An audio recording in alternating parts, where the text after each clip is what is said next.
Kurunji Senior Secondary School, CBSE, Namakkal. Successful result producing school in state every year. Administered by the Board of Directors with over 35 years of experience in the teaching field. Special attention on art, craft, music, dance, silambam, yoga, skating and karate. Focus on Hindi Sabha and Spell Bee Olympiad exams. Smart class for effective and innovative learning and well-furnished library. Solitary importance on sports and games in state and national level. WhatsApp facilities to know activities of students and school inside the campus. NEET, JEE, IIT coaching experts from Rajasthan and Andhra Pradesh along with our effective teachers. Admission registration for classes LKG to +2. Kurunji Educational Institution, Kavetipatti, Namakkal. Admission in progress. CBSE, KG to 12, contact 9025895176. Metric 6 to 12, contact 9344567484. For online admission, log on to www.kurunjischoolnkl.in. Right, see here, in this class we are going to start a new chapter, right? That is mechanical properties of fluids. So with the last class we completed mechanical properties of solids.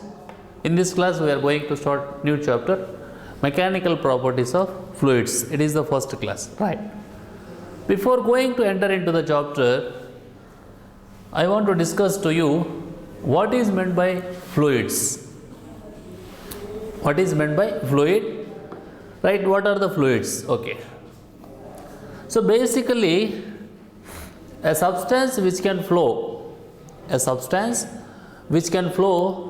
from one point to another point is simply called as fluid. For example, water, then air. See, if you observe carefully, if you pour down the water from a bottle, then what will happen? The water molecules moves from one point to another point. That is the reason we can call it as fluid. Similarly, if you take air, which is very important for our life, right? Because air is a mixture of gases and oxygen is also present there. So for our existence we need oxygen, right? Anyhow, the air molecules moves from one place to another place. I can say that the air molecules air flows from one place to another place. That is the reason you can call air as a fluid. But I am asking you to compare these two, that is what liquids and gases, to the solids, right? So the solid is a residual when compared to the liquids and gases. So the solid body, the solid thing is going to move from one place to another place. So it is not going to flow. Here itself we can say, unlike solid, a fluid has no definite shape of its own. And you can also say that the solids and liquids have much lower compressibility as compared to the gases. This is the fact. So the gases are highly compressible, okay, right. So I can say two important points here. One is liquids and gases can flow and are therefore called fluids. Next, unlike solid, a fluid has no definite shape of its own. Solids and liquids have much lower compressibility as compared to gases. Next, in our previous classes, we discussed what is shearing stress. In our previous chapter, mechanical properties of solids, while discussing different types of stress and different types of strain, we discussed what is the stress, that is the restoring force per unit area. There we discussed what is shearing stress. So here one important point regarding the shearing stress of fluids, that is shearing stress of fluids is about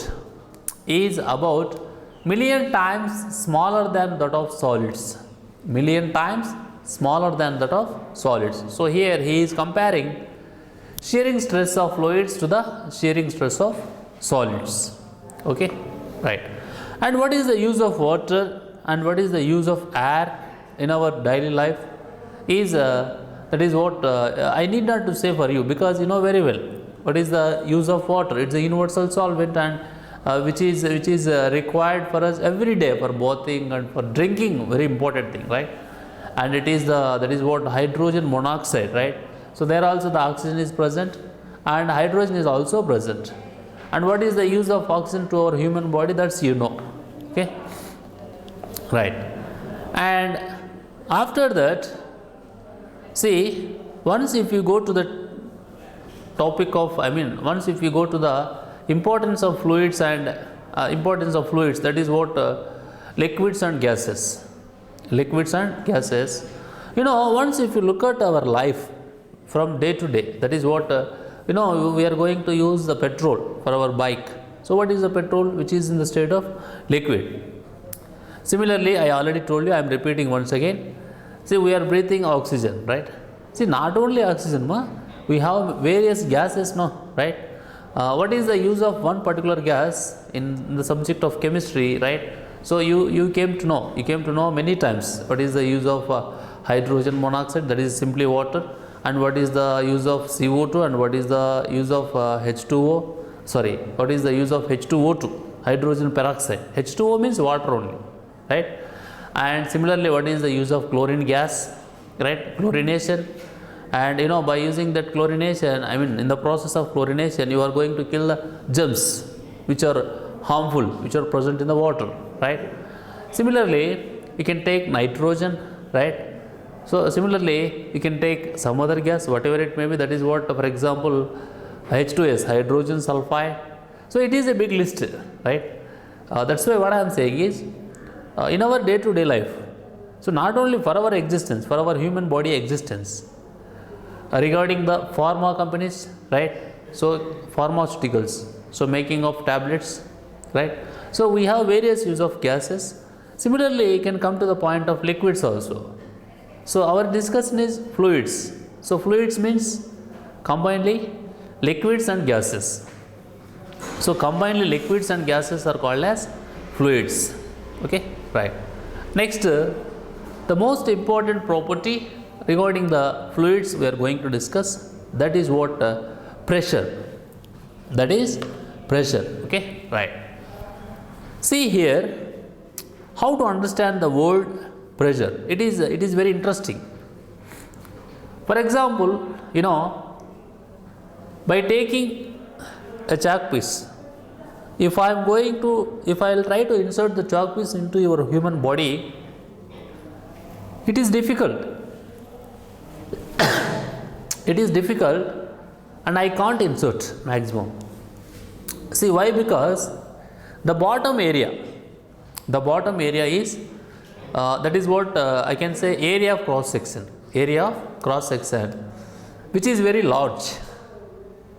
But at the same time, if I will take the needle, I can easily insert, like injection. You know, when doctor is going to inject medicine into your body, so that is what injection. Okay, doctor can easily. See, what is the difference between the chalk piece and needle?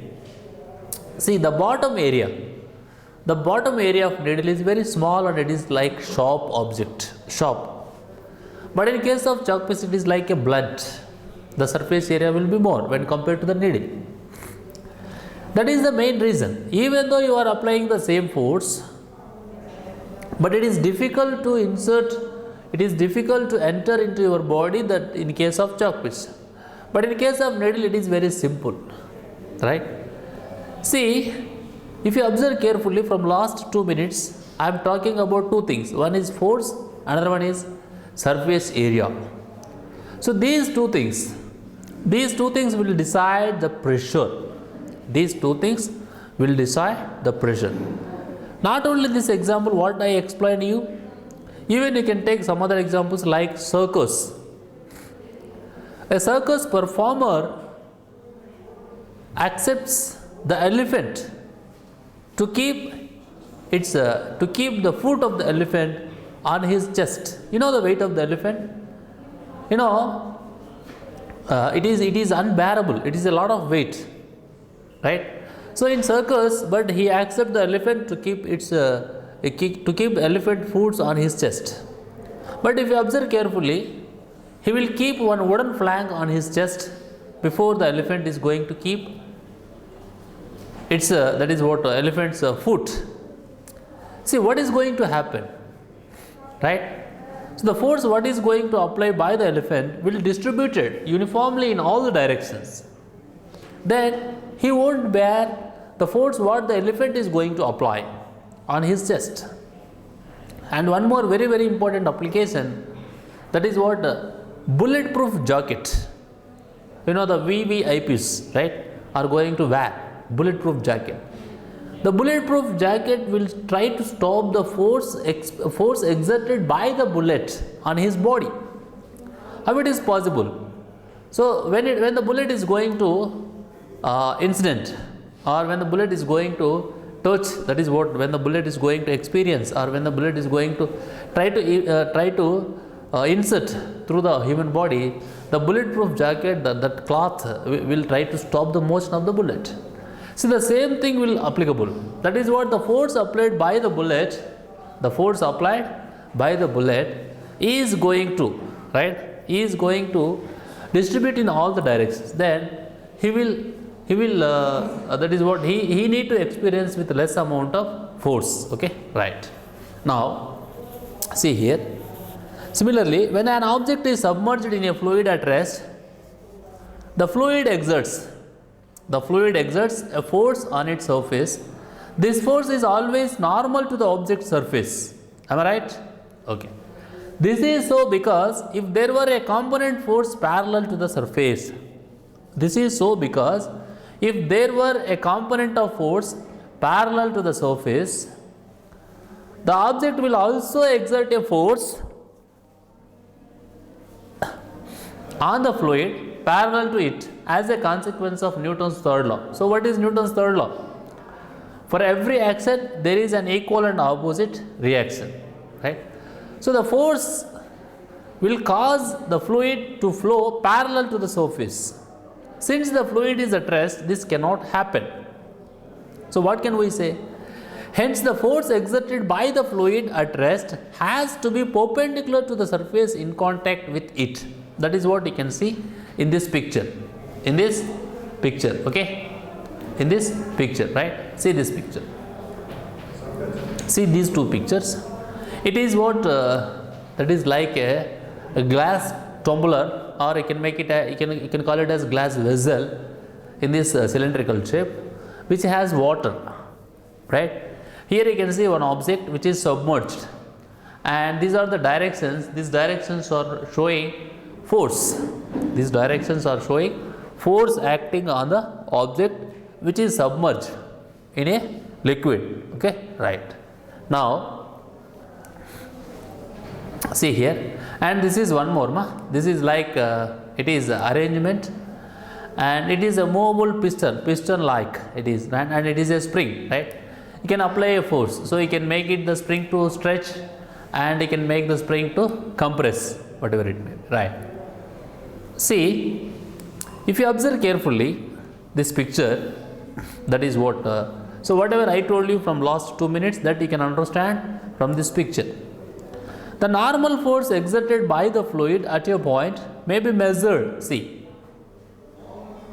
the normal, see the red light the normal force exerted by the fluid at a point may be measured.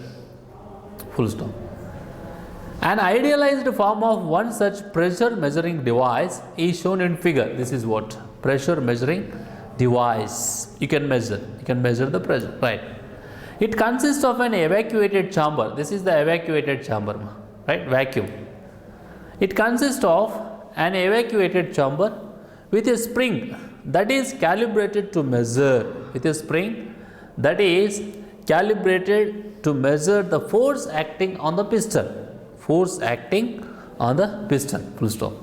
This device is placed at a point inside the fluid. So you can keep this device anywhere. You can keep inside the liquid also, inside the fluid also, right? Because liquid is a fluid.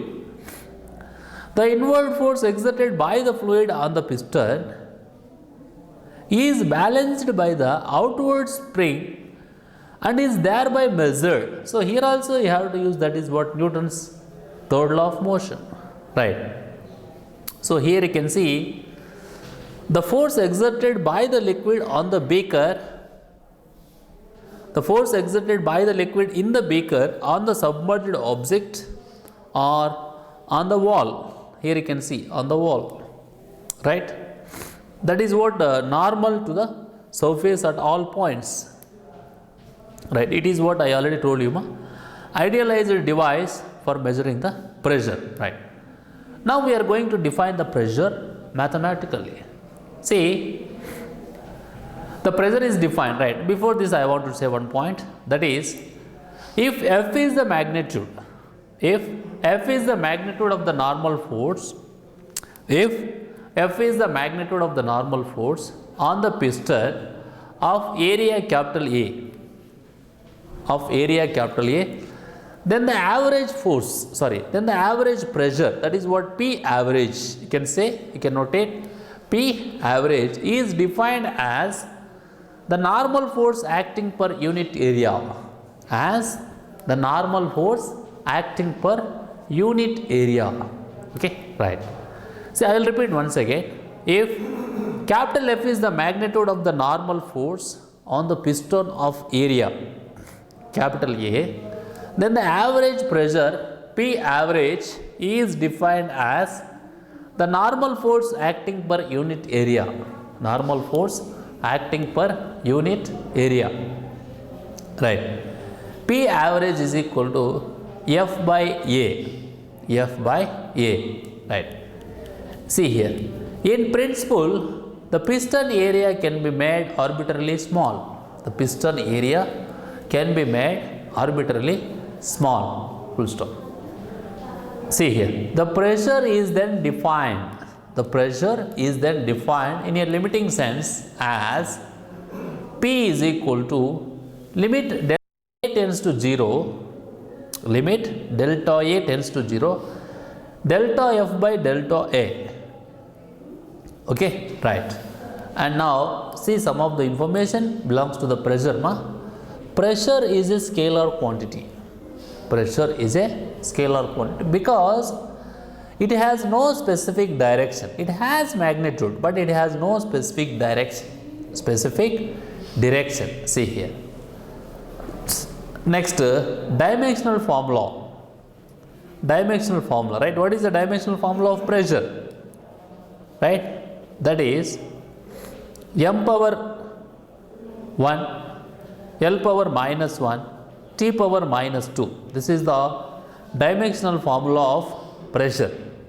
Next, SI unit is Newton per meter square or Pascal. Actually, Pascal is the name of the scientist. In honor of the French scientist Blaise Pascal, right, who carried out pioneering studies on fluid pressure, we are using his name as a unit of pressure, that is the SI unit of pressure, Pascal. Okay, right. And you know, one important point regarding the application to daily life, the pressure exerted by the atmosphere, the pressure exerted by the atmosphere at sea level, 1 atmos, that is what ATM, 1 ATM is equal to 1.013 into 10 to the power of 5 Pascal, 10 to the power of 5 Pascal, right? Okay. Another quantity, right, this is what the information about the pressure. Now we are going to discuss another quantity that is indispensable. Another quantity that is indispensable in describing fluid. In describing fluids is the density. You can represent the density by using the symbol rho. Okay, right. For a fluid of mass small m, occupying volume V, density is equal to mass by volume. Right. The dimensional formula for density is equal to m power 1, L power minus 3, T power 0. Right. Next, SI unit, kg per meter cube. Next, it is a positive scalar quantity.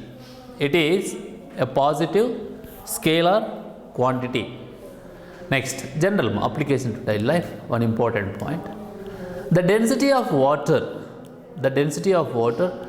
at 4 degrees centigrade is 1.0, that is 1.0 into 10 power 3 kg per meter cube. Right. Okay. Next, one more physical quantity, that is relative density. See here, relative density of a substance is the ratio of its density to the density of water at 4 degrees centigrade.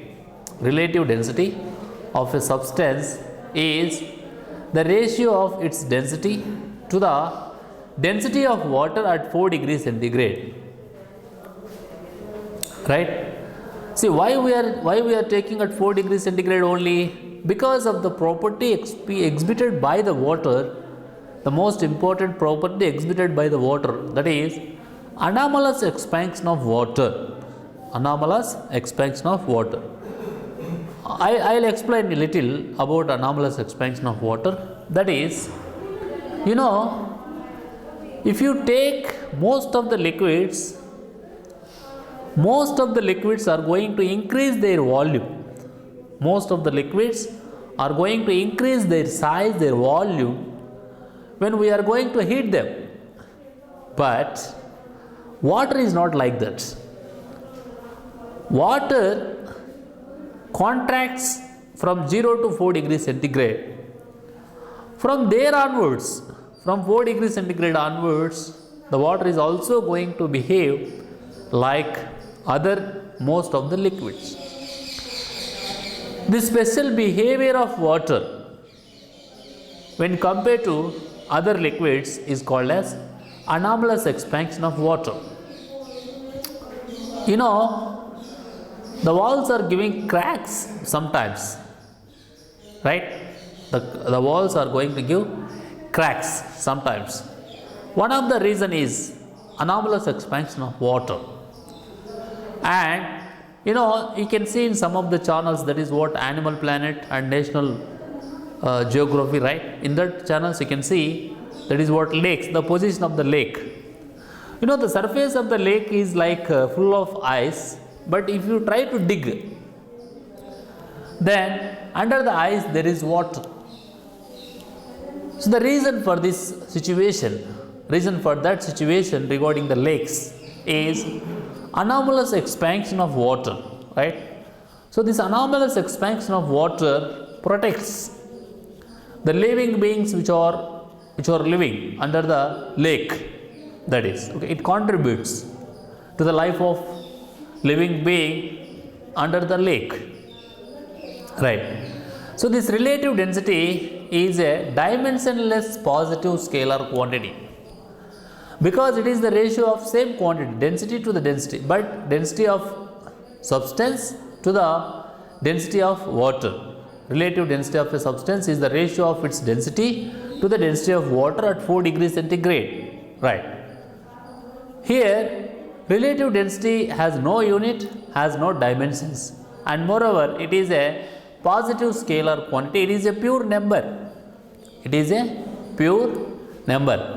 Right? Okay. See, for example, the relative density of aluminum is 2.7. Its density is 2.7 into 10 power 3 kg per meter cube. Okay, right. And there is some of the table, small table. In this table, you can see the density of various fluids. For example, water 1.00 into 10 power 3, sea water 1.03 into 10 power 3, mercury 13.6 into 10 power 3, ethyl alcohol 0.806 into 10 power 3, whole blood 1.06 into 10 power 3, air 1.29. Right, here he mentioned these all values are in terms of kilogram per meter cube. Oxygen 1.43, hydrogen 9.0 into 10 to the power of minus 2. That is interstellar space. I didn't small size, but I am saying, you please listen. Interstellar space, it is approximately equal to 10 to the power of minus 20. 10 to the power of minus 20 kilogram per meter cube. Okay, right. So this is, in this class we concentrated what are fluids and what are the differences, main differences between fluids and liquids, fluids and solids, regarding the compressibility and regarding the shearing stress. Right. Next, we came to discuss what is pressure and the definition and the applications and the units, dimensional formula and scalar or vector. Then we came to discuss about the density formula, dimensional formula, SI unit, scalar or vector. Then we came to discuss the relative density, right? SI unit, I mean it is a unitless and dimensionless. It is a unitless and dimensionless positive scalar quantity, right? Here for example the relative density of aluminum is 2.7. Then here we had a small table which shows the fluids and their density values. Okay, right. In our next class we will continue with the next continuation topic, that is Pascal's law. Right, there is one example problem, example 10.1. After completion of the example problem we will go to discuss the very important Pascal's law. Okay, right. Thank you.